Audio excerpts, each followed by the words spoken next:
Hey everybody, today's review is on 65. So the plot of this movie is that there's this planet called Samaris, and this alien named Mills, played by Adam Driver. Well, he's a human, but he's from another planet, so he's an alien. Uh, his daughter Naveen, played by Chloe Coleman, is having an illness and he can't pay for the medical bill, so he decides to go on a big space exploration. And he crash lands on Earth because this movie takes place 65 million years ago.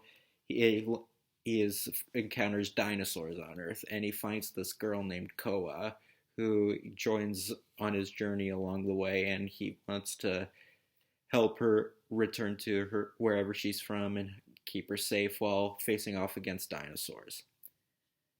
I thought this was a fun movie, honestly.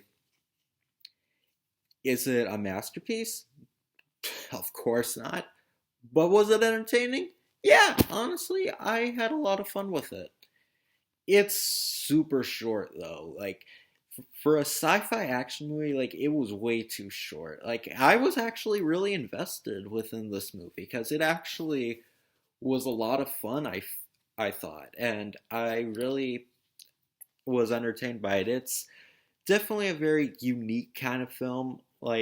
Obviously, when the movie starts off, obviously, because all the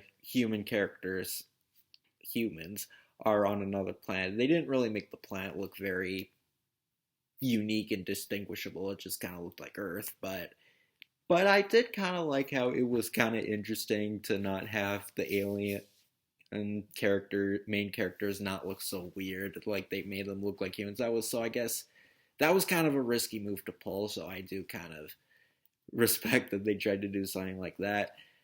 The acting I thought was good. Adam Driver I felt was a really good lead. I really liked him, and his real connection with him and the girl Koa, they really bond together great. They have a really good dynamic between each other, kind of almost like a father and son.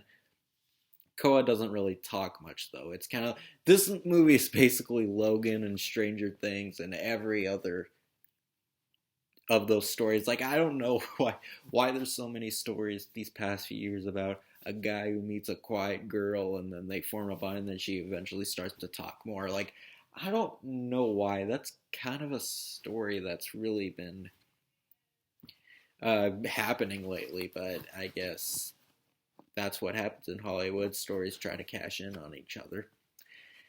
And the effects, they're quite good, honestly. I don't know if this had a huge budget or not, but the CGI on the dinosaurs and such, it was fine. It's not Jurassic Park good, but it was still fine. It looked good. It was a very visually interesting movie. Everything kind of looked like a jungle almost. I did really like the Earth settings in the movie because it obviously like I said, takes place during prehistoric times. So it was cool to see, a dinosaur type movie that actually is set during the time, not like another Jurassic Park where it's just, they just bring dinosaurs back to life. So it was very interesting, and apparently the trailers I remember saying that this was from the writer of A Quiet Place, and yeah, I can actually see why. It is kind of similar, actually.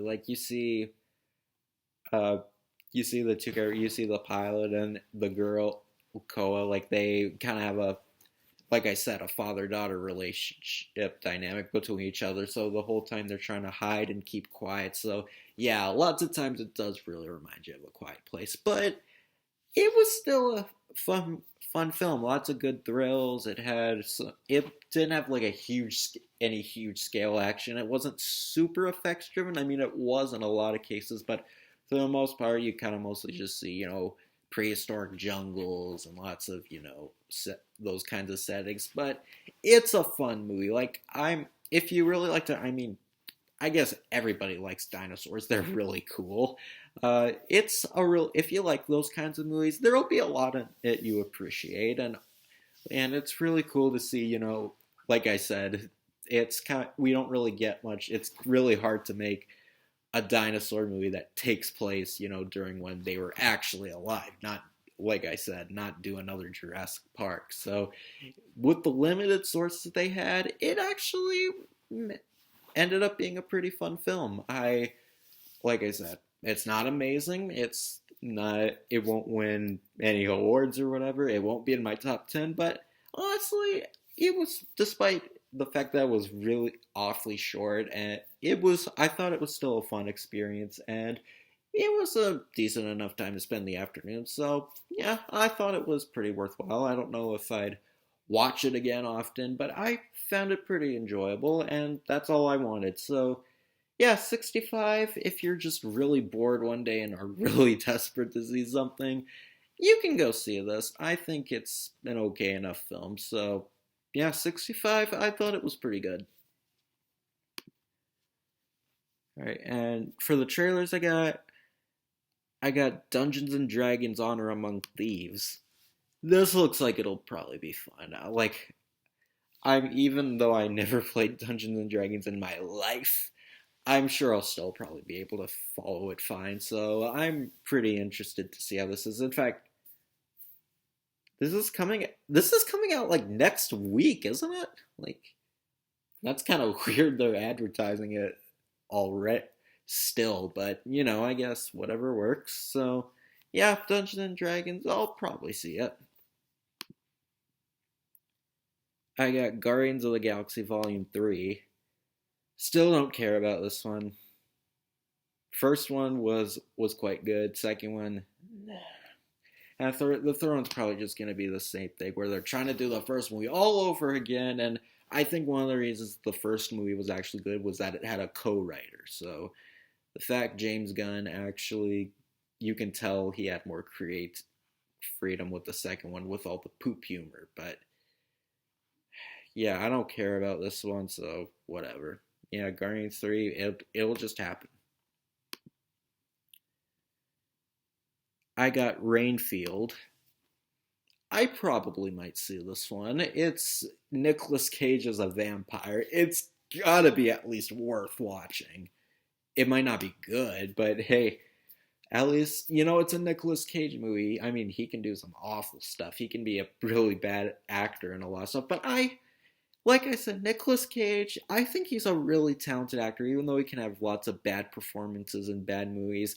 I still like him overall. I think he can be really talented, and I'm really interested to see how this one will be. It'll probably give me some enjoyment. So it'll probably have like a couple things that maybe give you an ironic laugh, because that's what Cage's acting really does. So I'll probably see Rainfield. I got The Pope's Exorcist. So much movies about like exorcisms, horror movies. Like those are like, didn't that one that whatever Pray for the Devil? Did that even come out, or it was originally called The Devil's Light? But like, did that ever even come out? I don't know. But and even The Conjuring we got for those movies for the past few years. There's like lots of these possession films, but I guess it looks okay. Russell Crowe's in it, and so I guess maybe it'll be kind of interesting. I don't know, but maybe it'll be quite a good watch. I am definitely starting to see more horror films, on the big screen, because not much people in my family like them, so I never get to go see them. But yeah, uh, yeah. So this one, maybe Pope's Exorcist, I probably might see. I got The Flash. As much as I really want to be excited for this, like I said, like the DCU, like there's really all these debates whether or not it's ending or not this year with Aquaman and the Lost Kingdom. Like, because they're probably just gonna start a whole new universe all over again. Because given James Gunn revealed earlier that they announced Chapter 1 of their universe, so I really don't know how to feel about this one. Because you know what, as the MCU might not have a lot of good movies, but I do give them credit. At least when one of their projects is criticized, they tolerate it. Like they actually listen to criticism. They move on with their projects while still, persevering. They don't just they just get new writers and just, make a new project. They don't just change the plans for their whole goddamn franchise every time. And I know there's all these rumors that's gonna erase all of Zack Snyder's movies, but I don't think that's gonna happen because it would be really weird to create a movie solely to exist to wipe out movies that you don't like, because that'd be really weird and specific. I mean, yeah, they do show General Zod in here in the events manual, but I think it's maybe probably just going to be like the time travel thing in Endgame. That's probably my guess, but I want to be excited for The Flash, but at the same time, like, I don't know if I care about the DC. And if you're wondering, yes, I am going to see Shazam! Fury of the Gods. Does Shazam look good? Yes! Am I still excited? Am I excited for the future of DC movies? No, still not really. Like, I don't know if I care anymore, honestly. If Warner Brothers gave up, why can't I? So, after Aquaman: The Lost Kingdom, I do want to see that, probably because mostly so I could say I finished every DCEU movie. So I guess in that case, I probably will see The Flash, but I'm not super excited for them anymore because they'll just feel pointless now. Maybe The Flash will be surprising. I don't know. Maybe I'm just, maybe I'm just being pessimistic, but still, I don't really know how to feel about this anymore. So, yeah. And I got How to Blow Up a Pipeline. I've never heard of this movie. I don't know anyone who has heard of this movie. I don't know if really anybody I know is in this movie yet. But it looks... I honestly don't know how to feel about this one. Maybe it'll be okay, but I really got no strong feelings about this one because who knows? Maybe it's probably low budget and bad, but I don't know. Maybe it's okay. I guess maybe out of curiosity's sake, I could check it out in the future, but I don't know. But yeah, 65, I thought it was entertaining. Nothing great, but it was an okay way to spend the afternoon, like I said, and I honestly think it could have been a lot worse. It was fun for what it is. I'll just say that.